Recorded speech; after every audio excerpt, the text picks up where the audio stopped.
ನಮಸ್ಕಾರ ವೀಕ್ಷಕರೇ.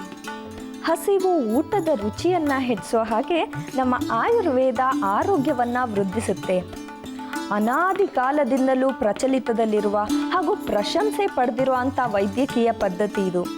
ನಮ್ಮ ಸುತ್ತಮುತ್ತಲೂ ಸಿಗುವಂಥ ಗಿಡಮೂಲಿಕೆಗಳೇ ಇಲ್ಲಿ ಔಷಧ. ಇಂಥ ಅದ್ಭುತ ಆಯುರ್ವೇದದ ಬಗ್ಗೆ ತಿಳಿದುಕೊಳ್ಳೋಣ ಬನ್ನಿ, ನಮ್ಮ ನಿಮ್ಮೆಲ್ಲರ ಮೆಚ್ಚಿನ ಆಯುರ್ವೇದಂ ವಹಾಮ್ಯಹಂ ಕಾರ್ಯಕ್ರಮದಲ್ಲಿ. ಆದರ್ಶ್ ಅವರೇ ನಮಸ್ಕಾರ. ನಮಸ್ಕಾರ. ನಮ್ಮ ಆಯುರ್ವೇದಂ ವಹಾಮ್ಯಹಂ ಕಾರ್ಯಕ್ರಮಕ್ಕೆ ಆತ್ಮೀಯ ಸ್ವಾಗತ. ಧನ್ಯವಾದ. ಆದರ್ಶ್ ಅವರೇ, ಈ ಸುಟ್ಟ ಗಾಯಗಳ ಸಮಸ್ಯೆಗೆ ಏನಾದರೂ ಪರಿಹಾರ ಇದೆಯಾ ಆಯುರ್ವೇದದಲ್ಲಿ? ಇದ್ರ ಬಗ್ಗೆ ಹೆಚ್ಚಿನ ಮಾಹಿತಿಯನ್ನು ಕೊಡ್ತೀರಾ? ನೋಡಿ, ಸುಟ್ಟ ಗಾಯಗಳು ಅಂದ ತಕ್ಷಣ ಈಗ ಹಬ್ಬಗಳು ನಾರ್ಮಲ್ ಆಗಿ ಪಟಾಕಿ ಹೊಡೆಯೋದು, ದೀಪಾವಳಿ ಹಬ್ಬ ಆಗಿರ್ಬೋದು. ಯಾವುದೇ ಹಬ್ಬದಲ್ಲಿ ಮುಖ್ಯವಾಗಿ ನಾವು ಯಾವಾಗ ಈ ಕ್ರ್ಯಾಕರ್ಸನ್ನು ಯೂಸ್ ಮಾಡ್ತೀವಿ, ಪಟಾಕಿಯನ್ನು ಯೂಸ್ ಮಾಡ್ತೀವಿ, ಆದಷ್ಟು ಧ್ಯಾನ ವಹಿಸಿ ಪೇರೆಂಟ್ಸ್ಗಳು ಮಕ್ಕಳು ಒಟ್ಟಿಗೆ ನಿಂತ್ಕೊಂಡ್ಬಿಟ್ಟು ಆ ಒಂದು ಪಟಾಕಿಯನ್ನು ಕ್ರ್ಯಾಕರ್ಸನ್ನು ಹಾರಿಸ್ಬೇಕು. ಇಲ್ಲಾಂದರೆ ಏನಾಗುತ್ತೆ ಅಂತಂದರೆ ಮಕ್ಕಳಿಗೆ ಆ ಒಂದು ಪರ್ಟಿಕ್ಯುಲರ್ ಆಗಿ ಅದರಲ್ಲಿ ಆ ಮದ್ದು ಏನು ಹಾಕಿರ್ತಾರೆ ಅದರ ಸ್ಮೆಲ್ ಕೂಡ ತುಂಬ ಹಾನಿಕರ ದೇಹಕ್ಕೆ ಅಂತೇಳಿ ಹೇಳ್ಬೋದು.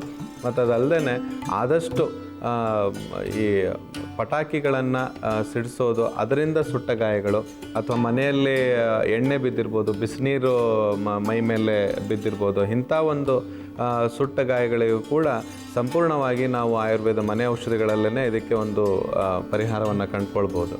ಇವತ್ತಿನ ಈ ಸಂಚಿಕೆಯಲ್ಲಿ 2 ಪ್ರಯೋಗಗಳನ್ನು ನಾವು ಮಾಡಿ ತೋರಿಸ್ತಾ ಇದ್ದೀವಿ. ಅದರ ಉಪಯೋಗಗಳನ್ನು ತಾವೆಲ್ಲ ಪಡ್ಕೊಳ್ಬೇಕು ಅಂತೇಳಿ ಹೇಳೋಕ್ಕೆ ಇಷ್ಟಪಡ್ತೀನಿ.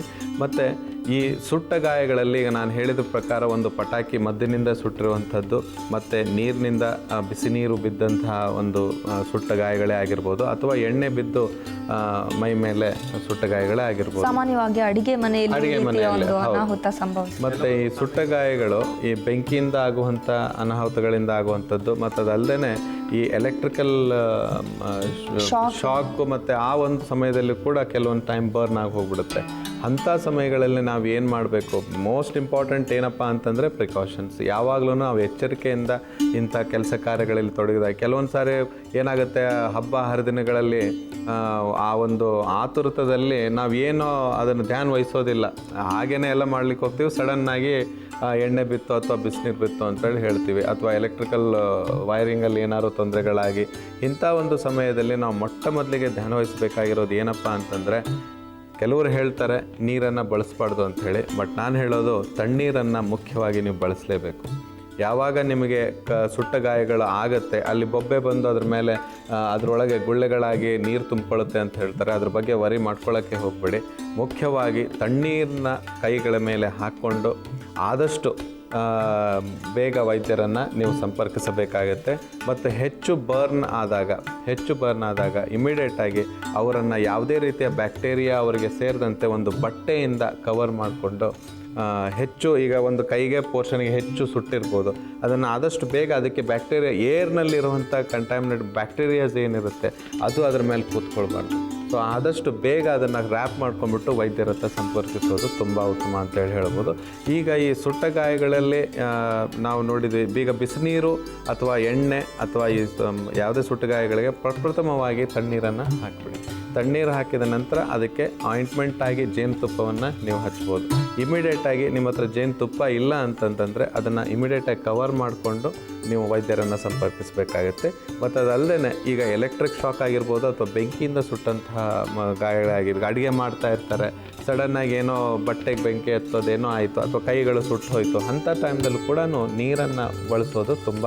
ಹಾಗೆ ಕೆಲವೊಮ್ಮೆ ಈ ಐರನ್ ಬಾಕ್ಸ್ ನಾವೆಲ್ಲರೂ ಯೂಸ್ ಮಾಡ್ತೀವಿ, ಆಗ ಕೂಡ ಈ ರೀತಿಯ ಒಂದು ಸಂಭವ ಹೆಚ್ಚಾಗುತ್ತೆ. ಅಂಥ ಸಮಯದಲ್ಲಿ ಕೂಡ ಬಹಳ ಸಿಂಪಲ್ ಆದಂಥದ್ದು ಏನು ಅಂತಂದರೆ, ಎಲ್ಲರಿಗೂ ಆಶ್ಚರ್ಯ ಆಗುತ್ತೆ. ಇವತ್ತು ನಾನು ಹೇಳೋದು ಏನಪ್ಪ ಅಂದರೆ, ತುಳಸಿ ಎಲೆ ಮತ್ತು ಅರಿಶಿಣವನ್ನು ನೀವು ಜಜ್ಕೊಂಡು ಅದರ ಪೇಸ್ಟ್ ಮಾಡ್ಕೊಂಡು ಇಮಿಡಿಯೇಟಾಗಿ ಹಚ್ಬಿಟ್ರೆ ಅದರಂಥ ಉತ್ತಮವಾದಂಥ ಆ್ಯಂಟಿಸೆಪ್ಟಿಕ್ ಆಗಿ ಕೆಲಸ ಮಾಡುತ್ತೆ. ಇದು ಬಹಳ ಮುಖ್ಯವಾದಂಥ ಒಂದು ಸಲಹೆ ಅಂತೇಳಿ ನಾನು ಅಂದ್ಕೊಂಡಿದ್ದೀನಿ. ಅದನ್ನು ನೀವು ಎಲ್ಲಿ ಅರಿಶಿಣ ಮತ್ತು ತುಳಸಿ ಎಲೆನ ಚೆನ್ನಾಗಿ ಜಜ್ಬಿಟ್ಟು ಇಮಿಡಿಯೇಟಾಗಿ ನೀವು ಹಚ್ಬಿಟ್ರೆ, ಎಲ್ಲರ ಮನೆಯಲ್ಲೂ ತುಳಸಿ ಎಲೆ ಇದ್ದೇ ಇರುತ್ತೆ, ಅದನ್ನು ನೀವು ಹಚ್ಬಿಟ್ರೆ ಒಂದು 5-10 ನಿಮಿಷದಲ್ಲೇ ಆ ಒಂದು ಏನು ತೊಂದರೆ ಇದೆ ಅದು ಒಂಥರ ಪರಿಹಾರ ಸಿಕ್ಕಂಗೆ ಆಗುತ್ತೆ. ಅದಕ್ಕೆ ನಂತರ ಹೆಚ್ಚು ಬರ್ನ್ ಇತ್ತಂತಂದರೆ ವೈದ್ಯರನ್ನು ಸಂಪರ್ಕಿಸೋದು, ಹಾಸ್ಪಿಟಲ್ಗೆ ಹೋಗೋದು ತುಂಬ ಉತ್ತಮ ಅಂತ ಹೇಳ್ಬೋದು. ಸೊ ಆದ್ದರಿಂದ ಈ ಬರ್ನ್ ಇದರಲ್ಲಿ ಅಥವಾ ಈ ಸುಟ್ಟ ಗಾಯಗಳಿಗೆ ಮುಖ್ಯವಾಗಿ ನಾವು ಕಾಣಬೇಕಾಗಿರೋದು ಡಾಕ್ಟರ್ಸು. ಯಾಕಂದರೆ ಹೆಚ್ಚು ಪರ್ಸೆಂಟೇಜ್ ಆದಾಗ ಅದಕ್ಕೆ ನಾವು ಯಾವುದೇ ರೀತಿಯ ಇದರ ಪ್ರಥಮ ಚಿಕಿತ್ಸೆ ಕೊಡ್ಬೋದೇ ಹೊರತು ಅದನ್ನು ಇಮಿಡಿಯೇಟಾಗಿ ಅದನ್ನು ರೆಕ್ಟಿಫೈ ಮಾಡುವಂಥ ಒಂದು ಕಾರ್ಯವನ್ನು ನಾವು ಮಾಡಲಿಕ್ಕಾಗೋದಿಲ್ಲ. ಇವತ್ತಿನ ಸಂಚಿಕೆಯಲ್ಲಿ ಒಂದು ಪ್ರಯೋಗವನ್ನು ನಾವು ಮಾಡ್ತಾ ಇದ್ದೀವಿ. ಈ ಸುಟ್ಟ ಗಾಯ ಅದನ್ನು ಆದ ನಂತರ ಅದಕ್ಕೇನು ಕಲೆಗಳಾಗಿರುತ್ತೆ ಅದ್ರ ಬಗ್ಗೆ ಇವತ್ತು ಒಂದು ಪ್ರಯೋಗವನ್ನು ಮಾಡ್ತಾ ಇದ್ದೀವಿ. ಅದನ್ನ ಹೇಗೆ ಹೋಗ್ಲಾಡಿಸ್ಬೇಕು ಅಂತ ಹೇಳಿ ಅದರಲ್ಲಿ ಅದು ಒಂದು 50-60% ಅಷ್ಟು ನಾವು ಹೋಗ್ಲಾಡಿಸ್ಬೋದು ಮನೆ ಔಷಧಿಯಲ್ಲಿ. ಸೊ ಅದ್ರ ಬಗ್ಗೆ ಇವತ್ತು ಮಾಹಿತಿಯನ್ನು ಕೊಡ್ತಾ ಇದ್ದೀವಿ. ಇಷ್ಟೆಲ್ಲ ಮಾಹಿತಿಯನ್ನು ಕೊಡ್ತಾ ಇದ್ದೀವಿ. ಇವತ್ತಿನ ಸಂಚಿಕೆ ತಮಗೆಲ್ಲ ಉಪಯೋಗಕಾರಿ ಅಂತ ಹೇಳಿ ನಾನು ಅಂದ್ಕೊಂಡಿದ್ದೀನಿ. ಸ್ನೇಹಿತರೆ, ಈ ಬೆಂಕಿಯ ಅನಾಹುತಗಳು ಸಂಭವಿಸಿದಾಗ ಅಂದರೆ ಸುಟ್ಟ ಗಾಯಗಳಾದಾಗ ಯಾವ ರೀತಿ ಮನೆಯಲ್ಲಿ ನಾವು ಪ್ರಥಮ ಚಿಕಿತ್ಸೆ ಮಾಡ್ಕೋಬೋದು ಅನ್ನೋದ್ರ ಬಗ್ಗೆ ಮಾಹಿತಿಯನ್ನು ಪಡ್ಕೊಂಡಿದ್ದೀವಿ. ಬನ್ನಿ ಈಗ ಈ ಸುಟ್ಟ ಗಾಯಗಳಿಗೆ ಮನೆಯಲ್ಲೇ ನಾವು ತಯಾರಿಸ್ಬೋದಾದಂಥ ಒಂದು ಸುಲಭ ಸರಳವಾದ ಔಷಧಗಳನ್ನ ನೋಡೋಣ. ಮೊದಲನೇದಾಗಿ ಪ್ರಯೋಗಕ್ಕೆ ಬೇಕಾಗಿರುವಂಥ ಸಾಮಗ್ರಿಗಳು ಏನಂತ ಹೇಳಿ ನೋಟ್ ಮಾಡ್ಕೊಳ್ಳಿ. ಗುಲಾಬಿ ದಳ, ಅರಿಶಿಣದ ಪುಡಿ, ಜೇನುತುಪ್ಪ ಹಾಗೂ ನಿಂಬೆಹಣ್ಣು, ಇಷ್ಟು ಇದಕ್ಕೆ ಬೇಕಾಗಿರುವಂಥ ಸಾಮಗ್ರಿಗಳು. ಈಗ ಅದನ್ನು ಹೇಗೆ ಮಾಡೋದು ಅಂತ ಹೇಳಿ ತೋರಿಸ್ಕೊಡ್ತೀನಿ. ಮೊದಲಿಗೆ ಗುಲಾಬಿ ದಳ ಮತ್ತು ಅರಿಶಿಣದ ಪುಡಿಯನ್ನು ಹಾಕ್ಕೊಂಡು ಜಜ್ಕೊಳ್ಬೇಕು. ಚಿಟಿಕೆಯಷ್ಟು ಅರಿಶಿಣದ ಪುಡಿ, ಗುಲಾಬಿ ದಳ, ಒಂದು ಹೂವಿನಷ್ಟು ಗುಲಾಬಿ ದಳವನ್ನು ತೆಗೆದುಕೊಂಡಿದ್ದೀವಿ. ಕೆಂಪು ಗುಲಾಬಿ ಆಗ್ಬೋದು, ಯಾವುದೇ ಗುಲಾಬಿ ದಳಗಳು ಆಗ್ಬೋದು. ಸೊ ಇದನ್ನ ಈಗ ಜಜ್ಕೊಳ್ಳಿ.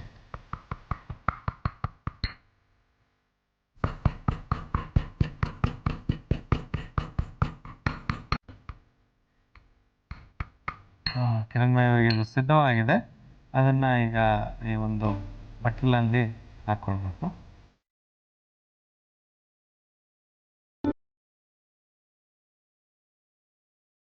ಈ ರೀತಿ ತಯಾರಾದಂತಹ ಈ ಒಂದು ಮಿಶ್ರಣ ಏನಿದೆ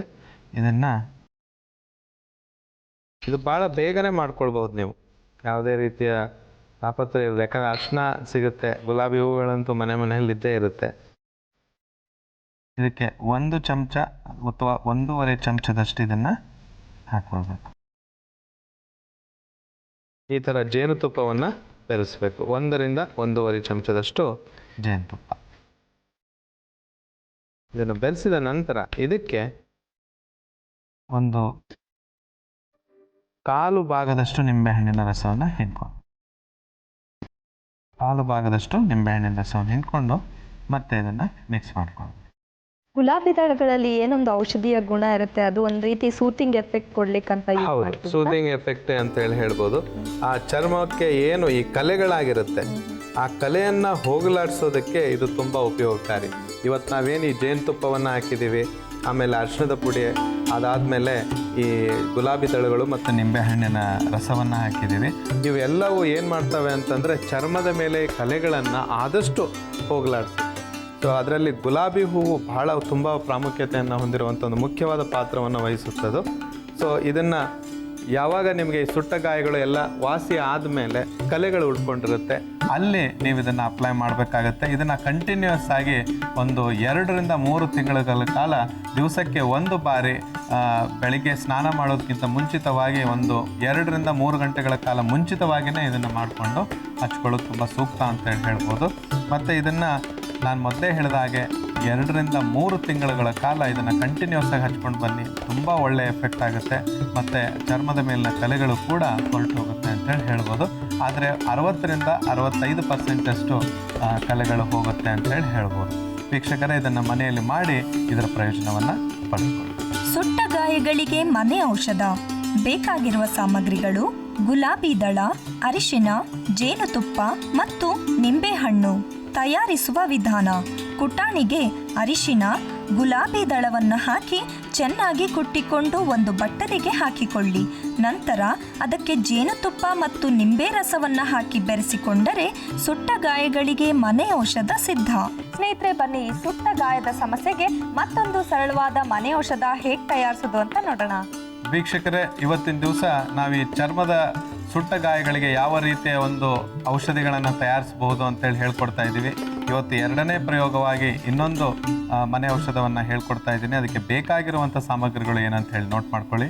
ಶ್ರೀಗಂಧದ ಪುಡಿ, ತುಳಸಿ ದಳಗಳು, ಅರಿಶಿಣದ ಪುಡಿ ಹಾಗೂ ಹಾಲು. ತುಂಬ ಸುಲಭವಾಗಿ ಸಿಗುವಂಥ ಇಂಗ್ರೀಡಿಯೆಂಟ್ಸ್ ಅಂದರೆ ಸಾಮಗ್ರಿಗಳು, ಮತ್ತು ಮಾಡುವ ಒಂದು ಪ್ರೊಸೆಸ್ ಏನಿದೆ ಅದು ಕೂಡ ತುಂಬ ಸುಲಭವಾಗಿದೆ ಅಂತ ಹೇಳ್ಬೋದು. ಮೊದಲಿಗೆ ತುಳಸಿ ದಳ, ಶ್ರೀಗಂಧದ ಪುಡಿ ಹಾಗೂ ಅರಿಶಿಣದ ಪುಡಿಯನ್ನು ನಾವು ಜಜ್ಕೊಳ್ಬೇಕಾಗತ್ತೆ. ಅದು ಎಷ್ಟು ಪ್ರಮಾಣದಲ್ಲಿ ನಾವು ಹಾಕ್ಕೊಳ್ಬೇಕು ಅನ್ನೋದನ್ನು ಹೇಳ್ಕೊಡ್ತೀನಿ. ತುಳಸಿ ದಳಗಳನ್ನು 4ರಿಂದ 5, ಅದಕ್ಕೆ ಚಿಟಿಕೆಯಷ್ಟು ಶ್ರೀಗಂಧದ ಪುಡಿ ಹಾಗೂ ಚಿಟಿಕೆಗಿಂತ ಒಂದು ಸ್ವಲ್ಪ ಜಾಸ್ತಿ ನಾವು ಅರಿಶಿಣದ ಪುಡಿಯನ್ನು ತೆಗೆದುಕೊಳ್ಬೇಕು. ಇದನ್ನು ನಾವು ಚೆನ್ನಾಗಿ ಜಜ್ಕೊಳ್ಬೇಕು. ತುಳಸಿ ಎಲೆಗಳು ಚೆನ್ನಾಗಿ ಪೇಸ್ಟ್ ಆಗಬೇಕು ಇದರಲ್ಲಿ, ಮತ್ತು ಇಲ್ಲಾಂದರೆ ಆ ಹಾಲಿನಲ್ಲಿ ನಾವು ಅದನ್ನು ಬೆರೆಸ್ತೀವಿ.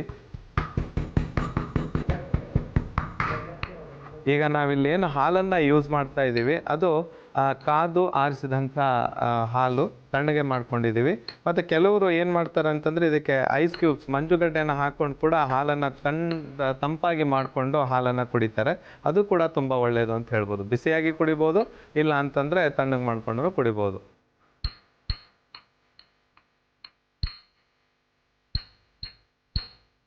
ಇವತ್ತು ಕಿರಣ್ ಮೇಯವರು ಇದೇನು ನಾವು ಒಂದು ಪೇಸ್ಟನ್ನು ಮಾಡ್ತಾ ಇದ್ದೀವಿ, ಇದನ್ನು ನಾವು ಹಾಲಿನಲ್ಲಿ ಮಿಕ್ಸ್ ಮಾಡಿಕೊಂಡು ಇದನ್ನು ಕುಡಿತೀವಿ.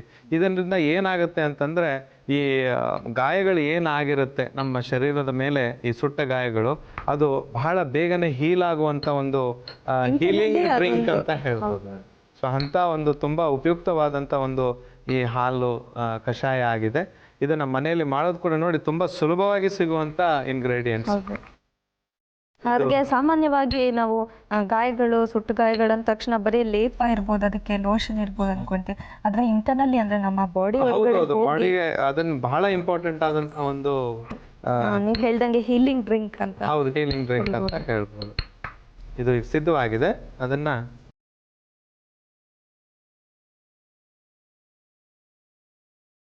ಜಾಸ್ತಿ ಏನು ಬೇಕಾಗಿಲ್ಲ. ಒಂದು ಗ್ಲಾಸಿಗೆ ಏನೊಂದು 1/4 ಚಮಚದಷ್ಟು ಈ ಪ್ರಮಾಣ ಬರುತ್ತೆ ನೋಡಿ. ಇಷ್ಟು ಬಂದರೆ ಸಾಕು. ಇದನ್ನು ನಾವು ಹಾಲಿನಲ್ಲಿ ಹಾಕಿ ಇದನ್ನು ಬೆರೆಸಿ,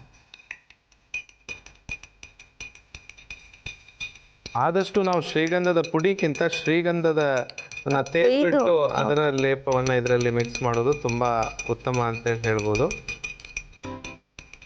ತುಂಬಾ ಔಷಧೀಯ ಗುಣಗಳಿರುವಂಥ ವಸ್ತುಗಳು ಅಂತೇಳಿ ಹೇಳ್ಬೋದು. ನೋಡಿ ವೀಕ್ಷಕರೇ, ತುಂಬ ಸರಳವಾಗಿ ಸಿಗುವಂಥ ಸಾಮಗ್ರಿಗಳಿಂದ ಶ್ರೀಗಂಧದ ಪುಡಿ, ತುಳಸಿ ಎಲೆ, ಅರಿಶಿಣದ ಪುಡಿ ಹಾಗೂ ಹಾಲಿನಿಂದ ತಯಾರಾದಂಥ ತುಂಬ ಒಂದು ಹೀಲ್ ಮಾಡುವಂಥ, ಆದಷ್ಟು ಬೇಗ ಸುಟ್ಟ ಗಾಯಗಳನ್ನು ಒಣಗಿಸುವಂಥ ಕೆಲಸ ಕಾರ್ಯ ಈ ಒಂದು ಹಾಲು ಮಾಡುತ್ತೆ. ಇದನ್ನು ನೀವು ಬೆಳಗ್ಗೆ ಎದ್ದು ತಿಂಡಿ ಆದ ನಂತರ 1 ಬಾರಿ ದಿವಸಕ್ಕೆ ಸೇವಿಸೋದು ತುಂಬ ಉತ್ತಮ ಅಂತೇಳಿ ಹೇಳ್ಬೋದು. ಸುಟ್ಟ ಗಾಯಗಳಿಗೆ ಮನೆ ಔಷಧ. ಬೇಕಾಗಿರುವ ಸಾಮಗ್ರಿಗಳು: ಶ್ರೀಗಂಧದ ಪುಡಿ, ತುಳಸಿ ಎಲೆ, ಅರಿಶಿನ ಮತ್ತು ಹಾಲು. ತಯಾರಿಸುವ ವಿಧಾನ: ಕುಟಾಣಿಗೆ ತುಳಸಿ ಎಲೆ, ಶ್ರೀಗಂಧದ ಪುಡಿ ಮತ್ತು ಅರಿಶಿನವನ್ನು ಹಾಕಿ ಚೆನ್ನಾಗಿ ಕುಟ್ಟಿಕೊಂಡು ಲೋಟದಲ್ಲಿರುವ ಹಾಲಿಗೆ ಹಾಕಿ ಬೆರೆಸಿಕೊಂಡರೆ ಸುಟ್ಟ ಗಾಯಗಳಿಗೆ ಮನೆ ಔಷಧ ಸಿದ್ಧ.